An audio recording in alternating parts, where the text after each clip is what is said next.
Os fundos imobiliários de papel estão pagando dividendos mais altos do que nunca. Mas a análise deles vai muito, mas muito além dos dividendos distribuídos. Nesse vídeo, eu vou te mostrar como analisar um fundo de papel e ainda vou te mostrar uma lista com os principais fundos imobiliários deste segmento.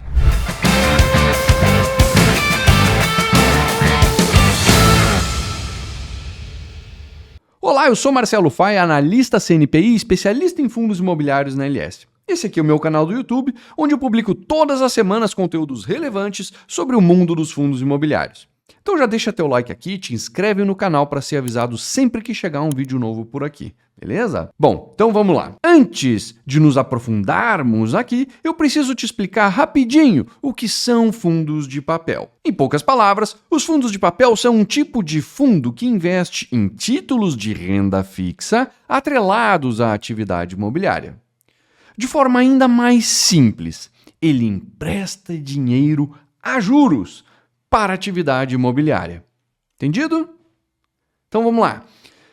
Além dos fundos de papel, ainda há os fundos de desenvolvimento, os fundos de fundos e os fundos de tijolo. Aliás, sobre os fundos de tijolo, eu já publiquei um vídeo aqui mostrando como você deve analisá-los. É só clicar na sugestão que vai aparecer aqui em algum canto na tela, para lá, para cá, em algum lugar. O editor vai colocar um botão aqui. E se você quiser uma explicação mais completa sobre cada classe de fundo imobiliário, então eu recomendo que você se inscreva no meu curso gratuito Tijolo por Tijolo. Eu vou deixar o link aqui na descrição e depois desse vídeo, tu vai lá e dá uma conferida. Por enquanto, fica aqui comigo que o conteúdo desse vídeo aqui tá muito legal e eu vou tirar várias dúvidas da sua cabeça. Mas para isso, eu vou separar esse vídeo em dois tópicos para você entender direitinho como analisar um fundo imobiliário de papel. Então tá, o que eu devo analisar em um fundo de papel? São várias as coisas que eu preciso analisar num fundo de papel. A primeira, e para mim a mais importante, e aí eu preciso te dizer, também é a mais difícil para quem está começando agora. É a gestão do fundo imobiliário. Porque pensa comigo o seguinte, lembra que eu acabei de te falar que o que um fundo de papel faz é emprestar dinheiro a juros? Pois é. Então perceba que quando você compra a cota de um fundo imobiliário é como se você estivesse colocando seu dinheiro lá dentro desse fundo, lá dentro tem um gestor e esse gestor vai pegar o seu dinheiro e vai emprestar ele a juros para uma terceira pessoa, empresa, ou seja lá o que for. Olha o nível de confiança que você precisa ter nesse cara. Então, conseguir avaliar a gestão é fundamental. Mas beleza, é importante, mas como é que eu faço isso? Pois é difícil, tá? E requer, eu diria assim, horas de voo para que você consiga formar uma convicção, um julgamento seu sobre aquela gestão, se ela é boa, se ela não é boa. Tá? Então assim, se você está começando, ainda não sabe avaliar isso de uma forma mais objetiva, não consegue formar uma convicção de fato sobre isso, fique com grandes instituições financeiras, aí eu posso citar aqui Kinea, por exemplo, Credit Suisse, por exemplo, são duas grandes instituições super tradicionais, bastante antigas, e que você pode, de alguma forma, confiar na gestão. Claro que essa confiança, eu dizendo aqui o que vale, né? No final do dia é você que tem que confiar, mas procurando grandes instituições que estão no mercado há bastante tempo e que têm fundos já bastante antigos, que estão há muitos anos no mercado, fica mais fácil entender se essa gestão é boa ou não. Se esse fundo é grande, se esse é um fundo já mais popular aí no mercado, se ele está há bastante tempo aqui e se ele nunca se viu envolvido em confusão, em notícias ruins, bom, grandes são as chances de você estar olhando para uma gestão boa. Claro que gestão boa não é só isso, tem muito mais do que isso. Existem gestoras pequenas que são extremamente competentes e podem passar com louvor numa análise sobre a própria gestão do fundo. Só que isso requer, como eu disse, alguma experiência da sua parte para você chegar lá. Enfim, eu não sei se você é experiente ou não, mas se ainda não é, comece a estudar a respeito e aí você chega lá numa hora dessa. Se você já for mais experiente, então assim, dê um peso muito grande para a análise da gestão da própria gestora desse fundo, porque ela faz um papel fundamental nesse tipo de fundo imobiliário. Tá? Mas vamos lá, não é só gestão. Outra coisa que você vai ter que observar nesse fundo é se você está olhando para um fundo que é high yield ou se é um fundo high grade. O que é high yield ou high grade? Aqui não tem melhor ou pior, eles são só diferentes, mas é importante você entender para ver se você está de acordo com isso. Um fundo high yield é um fundo mais arriscado. Também é um fundo que espera-se que te dê um retorno maior, porque ele tem mais risco, então ele tem que te dar um retorno maior. Um fundo high grade é um fundo mais seguro, é um fundo mais tranquilo. Você espera dele um retorno um pouco menor do que aquele do high yield, porém, muito mais tranquilidade, muito mais segurança. Um é melhor do que o outro? Não, um não é melhor do que o outro, ele é só diferente. E a importância está em você encaixar essa característica dele com você. Qual é o seu perfil? Você está disposto a correr mais risco para ganhar um pouquinho mais? Ou não? Você quer segurança? Então a resposta do que é melhor entre um high yield e um high grade está em você, não está no fundo. Mas você precisa saber analisar isso num fundo para conseguir encaixar com aquilo que é mais adequado para você. Vamos lá. Depois, dá uma olhadinha lá na carteira do fundo, se essa carteira é bem diversificada. Pega lá, regrinha de bolso, tá? Se nenhum CRI que está dentro do fundo representa mais de 10% do patrimônio dele. Maravilha. A maioria deles, eu já te adianto aqui, a grande maioria deles não vai ter um CRI com mais de 10% do patrimônio do fundo lá dentro. Tá? Mas vai ter um ou outro onde isso vai acontecer. E aí, talvez seja mais interessante buscar um fundo um pouco mais diversificado. Aí você abriu lá o relatório gerencial do fundo e viu que tem uma lista enorme de CRIs que esse fundo investe. E aí você vai ver lá que é uma coluna, uma tabelinha, e aí nessa tabela tem lá quem é o devedor, normalmente no início dela, na primeira coluna. Quem é o devedor? Bem, veja com muita atenção o nome de um devedor, porque você provavelmente vai encontrar ele de novo nessa tabela. Então ele vai estar lá no primeiro lugar e daqui a pouco lá no meio tem ele de novo. Opa, tem que somar esses caras, né? Porque tu tem que ter uma diversificação interessante entre devedores. Não só devedores, também quem é a securitizadora, qual é o segmento do fundo. Então olha a quantidade de informação que você tiver ali de segmentação dos CRIs e busque uma carteira mais diversificada possível. Assim você está mais seguro. Outra coisa que você pode olhar na hora de analisar um fundo imobiliário. Existem indicadores e alguns aspectos como o LTV, por exemplo, Loan to Value, tá? LTV é a sigla para Loan to Value. Isso é um indicador que me diz o quanto de garantia eu tenho versus o quanto de dinheiro foi emprestado. Por exemplo, eu tenho lá uma garantia, eu tomei um imóvel em garantia para fazer um empréstimo, esse imóvel vale 1 milhão. Qual é o tamanho do empréstimo que eu fiz em cima dessa garantia? 500 mil reais.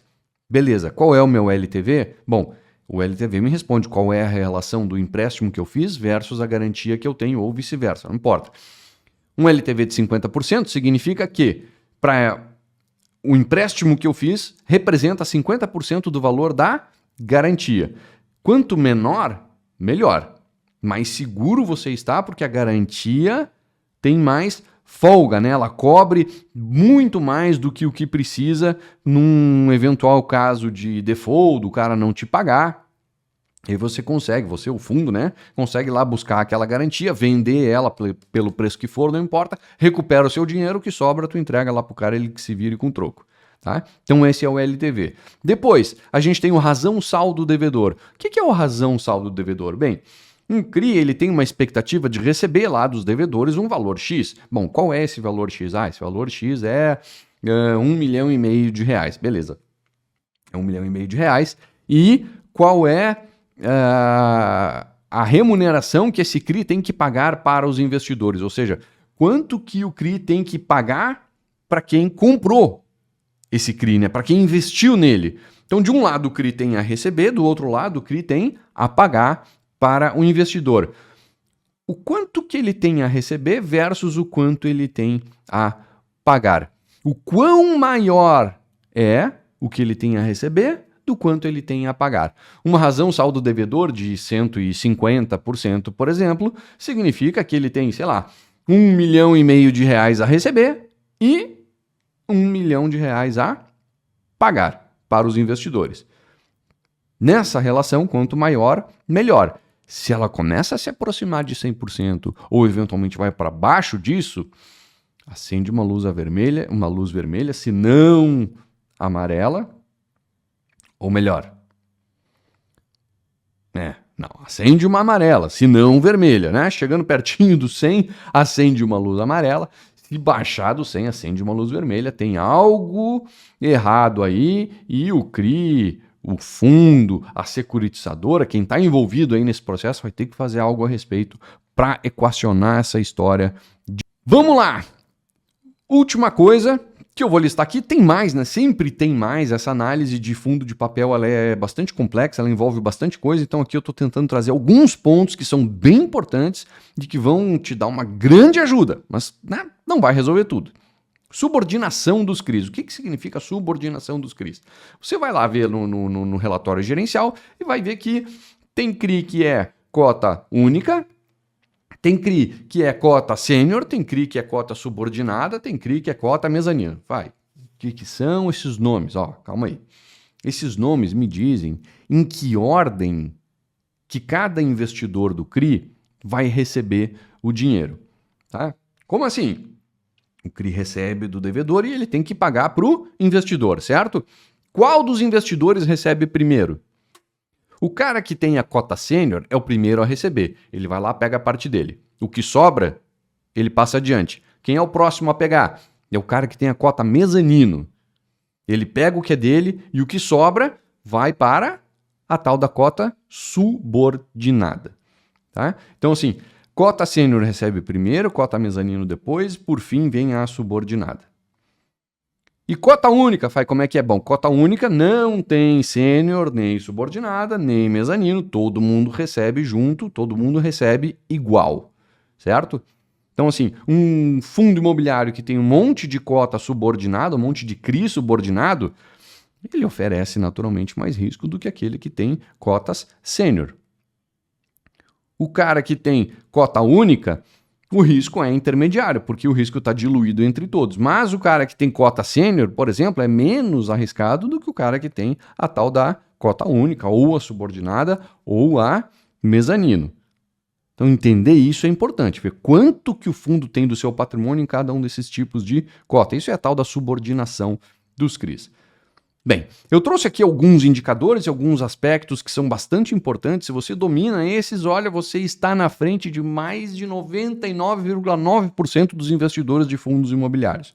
Eu espero com isso aqui ter dado o primeiro passo e te ajudar a fazer uma análise mais adequada aí de fundos imobiliários de papel. Mas não é só isso, tá? Como é que eu faço agora, por exemplo, para ter uma carteira diversificada com esses fundos?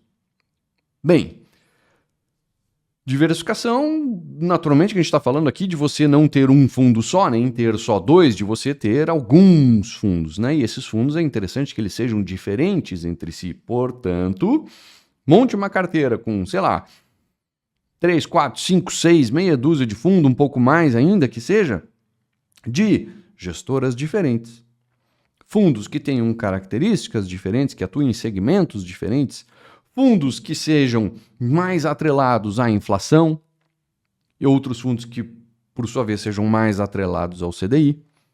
Assim você vai ter uma carteira diversificada que vai se comportar de forma diferente. Se a inflação subir, cair, se o CDI subir ou cair, a sua carteira vai...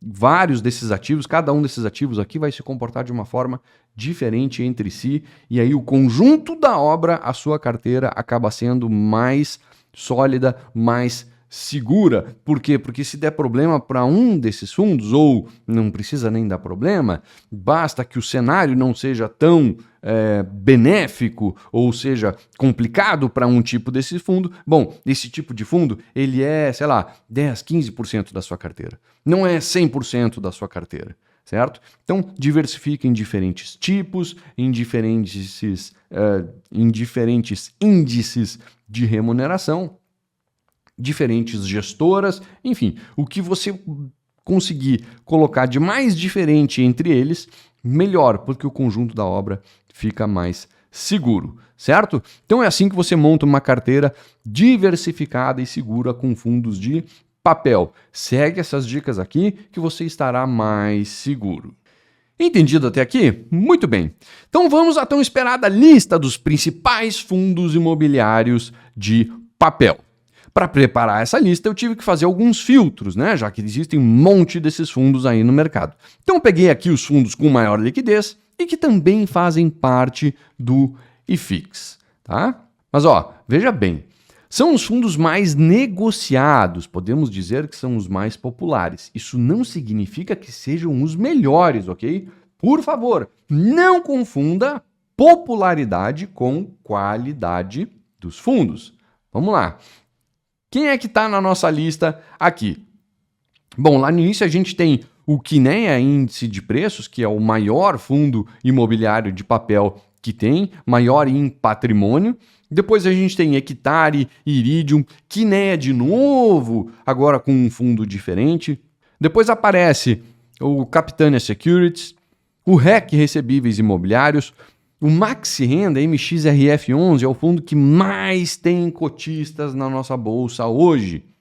Depois vem o Devan, mais adiante o Mauá Capital, Recebíveis Imobiliários, e por fim o Urca Prime Renda. Olha só, eu vou reforçar aqui, tá?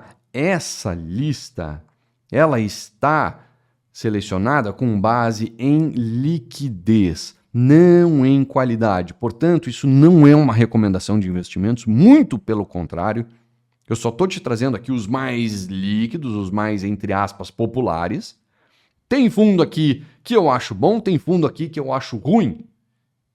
Só que nesse vídeo eu não estou falando sobre isso, certo? Só estou te ensinando como que analisa um fundo de papel e te mostrando aqui os mais populares, os mais líquidos, tá? Então não tome isso como uma recomendação, não faça bobagem com o seu dinheiro. E aí, ficou claro para você como analisar esse tipo de fundo imobiliário? Lembre-se que uma carteira diversificada, ela tem sim que ter fundos de papel. Espero que você tenha gostado desse conteúdo e que siga me acompanhando por aqui. Se você está começando a conhecer os fundos imobiliários agora, eu reforço aqui o meu convite para você se inscrever no meu curso gratuito sobre fundos imobiliários e também para receber gratuitamente a minha newsletter semanal. Eu vou deixar esses dois links aqui na descrição. Siga também @MarceloFai no Twitter e no Instagram. Deixa o teu like aqui no vídeo, compartilha com os amigos e coloque em prática o seu projeto de viver de renda com os dividendos dos fundos imobiliários. E antes de ir, me diga aqui embaixo quais os fundos imobiliários de papel que você já comprou ou que está pensando em comprar. Grande abraço e até o próximo.